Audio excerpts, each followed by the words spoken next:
Sa panahon sa pagbagyo, pag-abot sa kalamidad, lami kay ihilak, wala sa akong kiliran ako mga anak. Pero kinahanglan kong magpakatatag para sa among mga kaugmaon. Dili lalim mga atong anak malayo sa atong kiliran.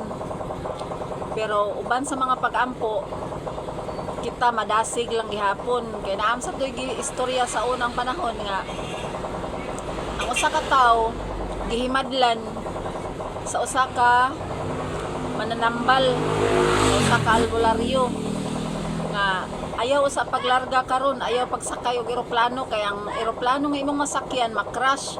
Ug tuod man ang usa ka tawo nga buoton ta mo sakay sa eroplano, wa siya ni dayon og sakay kay nituo siya sa gitagna sa albularyo sa iyang kapalaran atong adlaw nga makrash kuno ang eroplano nga iyang sakyan.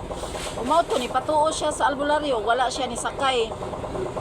Pero kung ang signos gyud sa tawo mo ay magsugo, ang eroplano nga iya untang gusto sakyan, kay wala man siya ni dayon og sakay adto, naara siya sa ilahang balay, na crash gid tuad tong adlaw, pero namatay gihapon ang katong tawo nga wala ni sakay kay ngano man ang eroplano didto man na crash sa ilahang atop, sa ilahang bubong niya, samtang natuog siya sa ilahang balay, didto man nahagsa ang eroplano sa ilahang balay. So signos gid niya nga siya mamatay kay bisan wala siya ni sakay, na crash man gyapon ang eroplano sa ilahang balay, nilusot sa ihang atop, sa iyang bubong.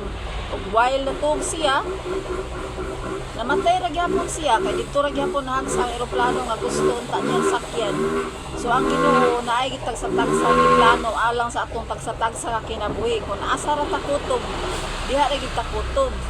So mao na sa panahon sa bagyong Tino, sa kalamidad, guol kay ko sa akong mga anak nga wala sa akong kiliran.